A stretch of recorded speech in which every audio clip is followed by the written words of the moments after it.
New to Trimble Business Center and specifically available in the Survey Advanced Edition, you have the ability now to work with macros. So macros are additional commands that are made available either from Trimble or from a third-party macro developer. They're also known as TMLs, or Trimble Macro Language.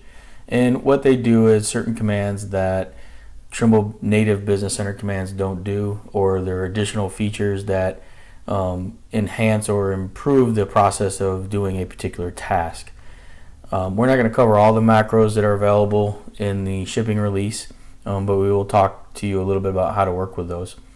On the macro tab, you'll see that there is a handful of tools that are available when the product ships.